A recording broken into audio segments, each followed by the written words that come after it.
eu peço para que você preste muita atenção nessa declaração feita pelo ministro Gilmar Mendes em uma entrevista ao SBT na última semana.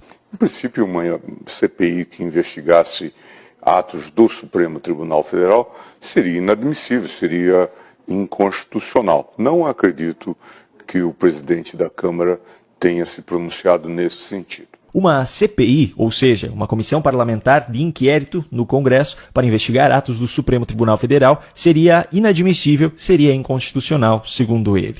Pois bem, analise aqui comigo. O artigo 49 da Constituição Federal determina que é da competência exclusiva do Congresso Nacional, no inciso 11º, zelar pela preservação de sua competência legislativa em face da atribuição normativa dos outros poderes. Bom, um dos motivos pelos quais os atos do Supremo deveriam ser investigados é justamente a invasão de competência sobre o Congresso Nacional, ao julgar pautas que, na verdade, interferem diretamente na legislação do país e, portanto, são competência do Poder Legislativo, o Congresso Nacional. Nesse sentido, em relação a esses fatos, uma CPI para investigar atos do STF está completamente de acordo com o que diz o inciso 11º do artigo 49 da Constituição Federal. Indo adiante agora, o artigo 52 da Constituição Federal diz que compete privativamente ao Senado Federal, em seu artigo 2º, processar e julgar os ministros do Supremo Tribunal Federal, os membros do CNJ e do CNMP, o PGR e o AGU nos crimes de responsabilidade. Pois bem,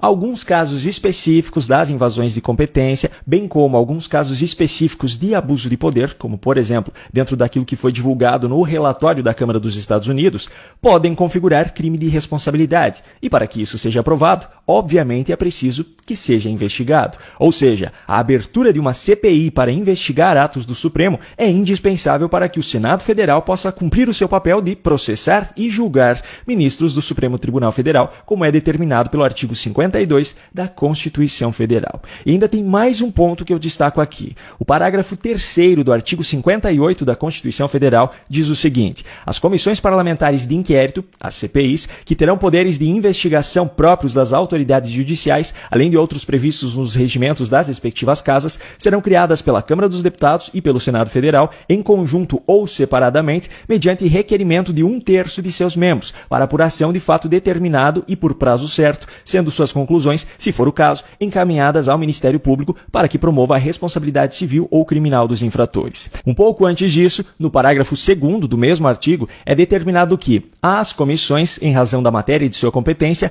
cabe, inciso 4º, receber petições, reclamações, representações ou queixas de qualquer pessoa contra atos ou omissões das autoridades ou entidades públicas. E no inciso 5º, solicitar depoimento de qualquer autoridade ou cidadão. Ou seja, qualquer autoridade, e por qualquer autoridade fica claro que ministros do STF estão inclusos, pode ser alvo de reclamações, representações ou queixas e também ser chamado para prestar depoimento. Em outras palavras, qualquer cidadão ou qualquer autoridade, inclusive ministros do STF, podem ser investigados em uma CPI. E para que uma CPI seja aberta, basta que haja requerimento de 1/3 dos membros de uma das casas ou, se for o caso, de um conjunto das duas. Portanto, a abertura de uma CPI para investigar atos do Supremo Tribunal Federal é absolutamente constitucional, de acordo com os trechos que eu acabei de mostrar, e é absolutamente admissível. O que é inadmissível é que um ministro pense que está acima da lei e que desrespeite a Constituição ao ignorá-la para afirmar que uma possível investigação contra si